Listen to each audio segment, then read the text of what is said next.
Olá pessoal, sejam bem-vindos de volta ao meu canal. Hoje vamos conhecer a história de uma garota chamada Natalia Campucci, uma garota que foi sequestrada por 8 anos. Um homem, um psicopata que estava obcecado por ela, a sequestrou e a manteve trancada em um porão desde que ela tinha 10 anos até os 18. Vamos conhecer por que isso aconteceu, como aconteceu e qual foi o desfecho desta história. Antes de começar, informo que neste canal temos o quadro Seus 10 Segundos, onde pessoas das redes sociais e com empreendimentos promovem o que fazem nesses vídeos. Seus 10 segundos de hoje são para Go Ninja Max. Este é o canal do Max, um rapaz trans que usa seu canal para jogar, postar covers e para debater sobre a comunidade trans. Ele tem vídeos interessantes como o debate sobre as declarações de Juscelino Kubitschek Rowling, ou respondendo perguntas pessoais que podem ajudar muitas pessoas que tenham dúvidas a respeito. Eu recomendo muito este canal e deixo o link aqui embaixo para vocês irem visitá-lo. Vale lembrar que vocês podem assistir a este e outros vídeos sem censura e sem publicidade, 24 horas antes do resto. Basta tocar no botão unir-se abaixo. Agora, sem mais delongas, vamos ao caso de hoje.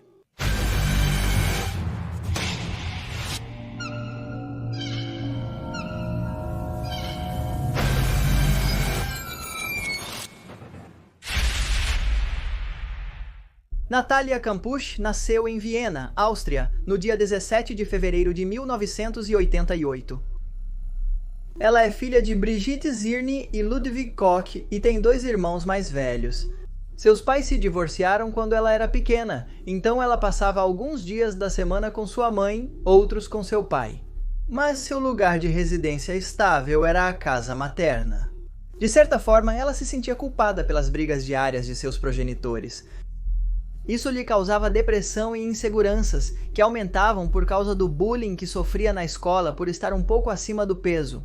Sua vida neste momento realmente não era a melhor. Natalia havia voltado de férias com seu pai um dia antes de seu sequestro. Eles tinham ido viajar para a Hungria porque seu pai tinha uma pequena casa lá. Sua mãe tinha sido muito rigorosa com o horário em que Natalia deveria voltar para casa, mas seu pai se atrasou para entregá-la. Isso, é claro, gerou uma nova discussão. Natalia defendeu seu pai e, por consequência, brigou com sua mãe. Aquela noite, ela foi dormir irritada e sem falar. O que ela não sabia é que não voltaria a falar com sua mãe pelos próximos 8 anos. No dia seguinte, 2 de março de 1998, Natalia deixou sua residência no distrito vienense de Donnerstadt para ir à escola. Ela não avisou ninguém, simplesmente se levantou, pegou suas coisas e foi embora. O costume era, claro, que a mãe a levasse até a escola de carro, mas nesta oportunidade decidiu ir sozinha, a pé. Depois de caminhar por vários quarteirões, ela viu uma van branca em uma rua solitária e havia um homem encostado nesta van. Natalia suspeitou de algo ao ver este homem. Algo a avisou que era perigoso, mas mesmo assim decidiu seguir em frente. Cruzou olhares com este homem, continuou caminhando, mas justo quando passou na frente dele, o homem a pegou e a colocou em sua van. Arrancou e saiu rápido do local. Depois de dirigir por um bom tempo, chegaram à casa do homem, que ficava nos arredores de Viena. Ele a tirou rapidamente da van e a trancou em um porão. Este porão era uma construção ilegal que o homem havia feito por conta própria. Era um quarto de 5 metros quadrados que simplesmente tinha um vaso sanitário, uma pia e nada mais. Não entrava luz solar e estava isolado do resto da casa por uma porta de aço. Mas quem era o homem que havia sequestrado a Natalia? Ele se chamava Wolfgang Prikopil, tinha 36 anos, era um técnico eletrônico da empresa Siemens. Esse homem era bastante introvertido, tinha problemas para socializar. Seus colegas afirmaram que jamais o viram em um relacionamento. Além disso, eles o viam como um tipo estranho e misógino que estava sempre falando mal das mulheres. Por sua vez, Wolfgang tinha em sua cabeça a imagem de uma mulher ideal, uma mulher submissa, calada, que aceitasse todas as suas ordens. Seu objetivo era poder moldar essa mulher ideal, e por isso ele havia sequestrado a Natalia. No dia seguinte ao sequestro, Wolfgang desceu ao porão com cobertores, casacos e comida. Ao vê-lo, a primeira coisa que Natalia fez foi perguntar se ele iria matá-la. Ele lhe disse que não, que a sequestrou apenas para pedir resgate. Então, ela perguntou se ele iria abusar dela, e o sequestrador disse que não, porque ela era muito pequena. Desde aquele primeiro dia, Natália percebeu que seu sequestrador era um tipo inseguro, que não sabia muito bem o que estava fazendo e que não tinha nenhum plano traçado. Então ela aproveitou e começou a pedir coisas, comida, roupas e mais, e ele também começou a satisfazer esses pedidos para que ela ficasse feliz. Da mesma forma, ele fez a menina acreditar que já havia pedido o resgate, mas seus pais decidiram não pagar porque não a queriam. Enquanto isso, a polícia já havia sido alertada sobre a situação. Começaram a investigar e encontraram uma menina que disse ter visto um homem forçando uma menina a entrar em uma van branca contra a sua vontade. Então, os investigadores começaram imediatamente a procurar homens que possuíssem uma van branca. No meio da investigação, eles encontraram a casa e a van de Wolfgang. Eles foram interrogá-lo e, naquele momento, ele havia enchido a van com cabos, materiais de construção e ferramentas, como se estivesse usando-a para trabalhar. Perguntaram-lhe o que ele estava fazendo no dia 2 de novembro e ele disse que estava trabalhando em casa. A questão é que a polícia não se esforçou muito mais do que isso e a investigação ficou por aí. Depois de 6 meses de sequestro, a atitude de Wolfgang mudou drasticamente. Ele deixou de ser aquele homem gentil que agradava sua sequestrada em tudo que ela pedia e se tornou um agressor. Começou a gritar com ela o tempo todo, a bater nela e a tratá-la muito mal. Ao mesmo tempo, começaram a ter uma interação mais direta no resto da casa. Wolfgang permitiu que ela saísse do quarto para tomar banho no banheiro principal da casa, que ficava no primeiro andar. Além disso, ele começou a manipular psicologicamente a Natália, para que ela esquecesse seu próprio nome, esquecesse sua família, seus amigos, esquecesse toda a sua vida antiga e aceitasse o novo que estava vivendo. E por sua vez, também aceitasse o nome que ele havia dado a ela. Viviana, paralelamente ao abuso, começou a racionar a comida dela como punição. Isso gerou uma rápida e perigosa perda de peso em Natália. E também a obrigou a realizar trabalhos forçados na casa que estava em construção, além de colocá-la encarregada da limpeza desta casa. Com o passar dos anos, Wolfgang foi cedendo cada vez mais e permitiu que ela explorasse mais lugares de sua casa. Além de permitir que ela saísse do porão para tomar banho, ele permitiu que ela se sentasse no jardim para tomar sol. Até então, Natália estava convencida de que queria ser livre. Essa não era a vida que ela havia escolhido. Ela tinha que fugir da casa de Wolfgang, mas ele a havia convencido de que havia plantado explosivos por toda parte, nas portas, nas janelas, no jardim, na cerca.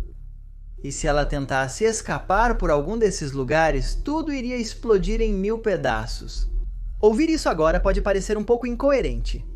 Dizemos como uma pessoa pode acreditar em algo assim, mas não esqueçamos que essa garota foi submetida a uma forte pressão psicológica.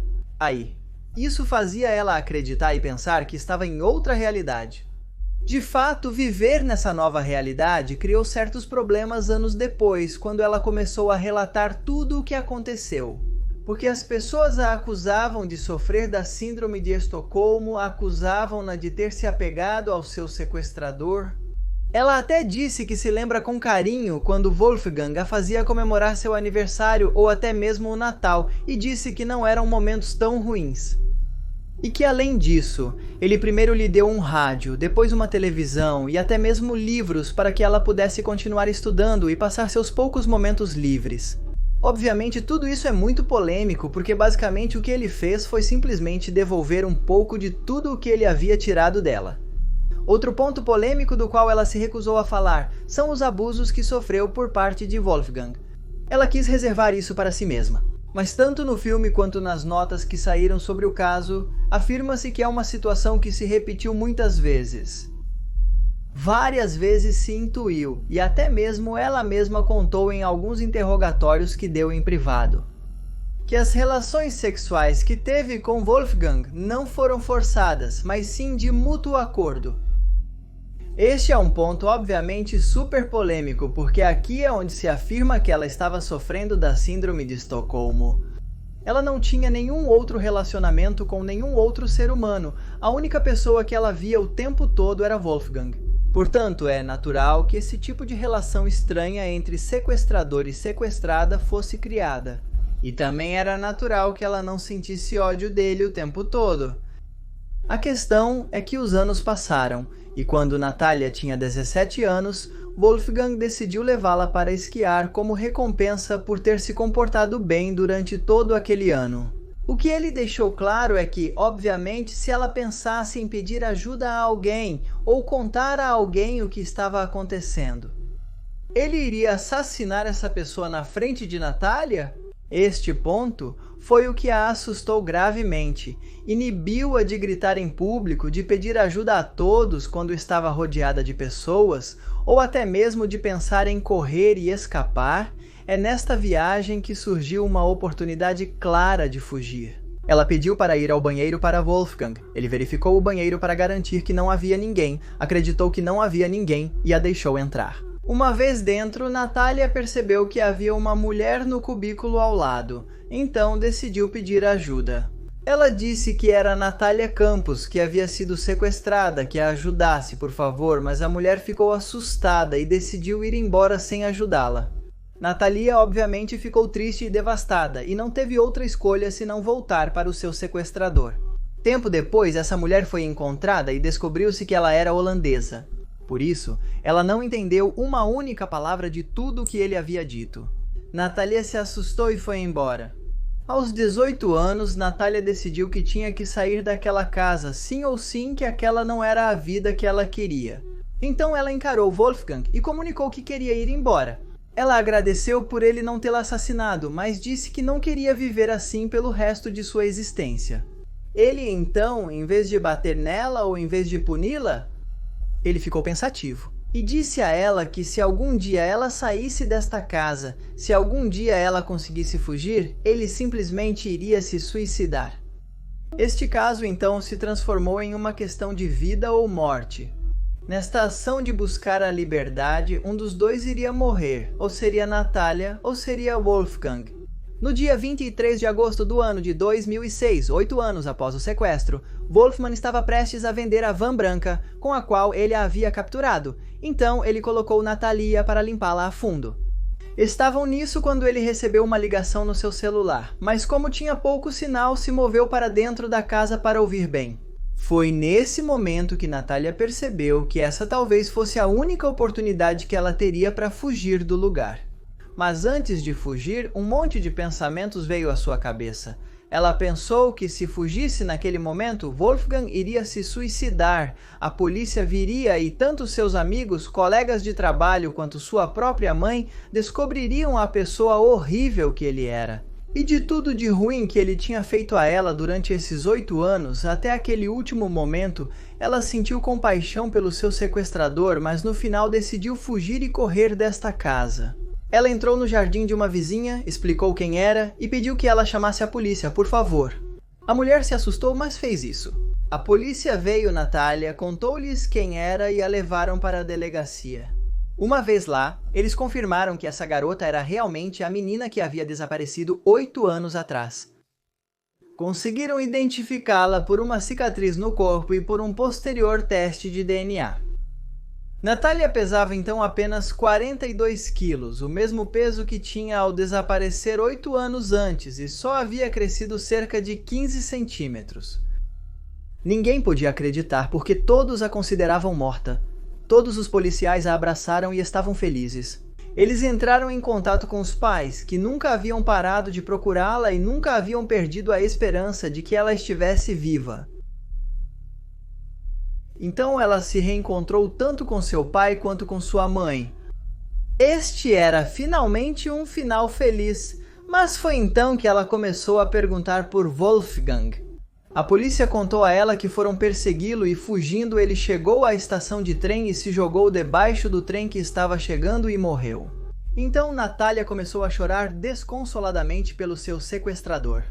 Obviamente, essa reação pareceu muito estranha para todos e foi quando começaram os rumores da Síndrome de Estocolmo. Pouco tempo após sua libertação, o pai de Natalia abriu uma conta bancária para que as pessoas pudessem fazer doações para poder pagar os anos de ajuda psicológica que a esperavam. porque ela havia sofrido um trauma muito grande e seria muito difícil para ela superar isso. 2 semanas depois, Natalia decidiu se mostrar para todo o mundo e começou a dar entrevistas para todos os jornais e a cobrar dinheiro por essas entrevistas. Foi então que a opinião pública mudou sua visão sobre ela. E em vez de vê-la como uma vítima, começaram a vê-la como uma figura midiática que só queria ficar rica. Ela escreveu 2 livros sobre o sequestro e com o dinheiro comprou a casa onde havia sido sequestrada, a casa de Wolfgang. Sua justificativa foi que a comprou para que nenhum morboso que quisesse ver como ela havia vivido durante esses 8 anos a adquirisse. Além disso, fizeram um filme sobre o caso dela e ela começou a trabalhar na mídia. Ela esteve em programas de televisão como apresentadora e também começou a lançar músicas. Natalia revelou naquela época ao jornal austríaco Kronen Zeitung que teve a oportunidade de escapar da casa onde estava cativa, mas que não teve a coragem de fugir e voltou. Uma vez saí correndo pela porta do jardim, declarou ela. Foi como no caso daquelas pessoas que não conseguem abandonar a casa mesmo que a porta esteja aberta. Eu fiquei tonto, não consegui ver mais nada e voltei da forma mais discreta possível. Ele também disse que durante seu cativeiro pensou muitas vezes o que aconteceria se seu sequestrador não voltasse. Um acidente ou um ataque cardíaco, e eu nunca sairia daquele lugar, explicou nesta entrevista.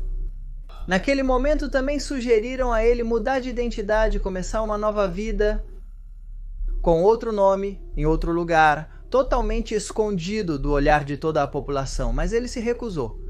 Eu tinha enfrentado toda a sujeira psíquica e as fantasias sombrias de Prikopil, e não me deixei vencer. E só queriam ver isso em mim. Uma pessoa quebrada que nunca mais vai se reerguer, que sempre vai depender da ajuda dos outros. Quando me recusei a carregar esse estigma pelo resto da minha vida, as coisas mudaram. Natalia hoje tem 32 anos e não baixou os braços. Desde que escapou, tentou embarcar em diferentes projetos, mas sempre com dificuldades. Estudou para ser joalheira e teve um breve programa de entrevistas na televisão. É difícil para mim confiar nas pessoas, admitiu. Há alguns anos decidiu contar seu cativeiro em um livro de memórias, sua autobiografia intitulada 3.096 Dias, que foi todo o tempo que durou seu sequestro. Além disso, publicou outro livro, 10 Anos de Liberdade, onde descreveu, entre outras coisas, o que sentiu ao visitar o túmulo de Prikopel. Durante muitos anos, só tive uma pessoa por perto e dela dependia a minha sobrevivência. É impossível apagar da sua memória alguém com quem você passou 8 anos e meio da sua vida. Natalia foi diagnosticada com transtorno de estresse pós-traumático. É como uma doença física pode chegar a ser exaustivo, disse em uma entrevista com El Mundo. Quando estou em casa, sozinha e em silêncio, vêm as lembranças. Eu sempre tenho que estar fazendo algo, não consigo sentar em um lugar e relaxar, porque volto a estar naquele porão. E até aqui a história de Natalia Campos e de Wolfgang, seu sequestrador. Quero que me contem o que acharam dessa história, o que acharam da reação da Natalia ao sair. Ao finalmente conseguir a liberdade depois de 8 anos, deixe seus comentários e sugestões de casos que gostaria de ver no canal. Tem um novo canal chamado O Dia, deixo o link abaixo para que possam se inscrever. E também deixo algumas recomendações no final deste vídeo. Para assistir a este e outros vídeos sem censura, sem publicidade e 24 horas antes, basta clicar no botão Unir-se abaixo. Sou Magnus Mephisto, nos veremos no próximo vídeo. Adeus!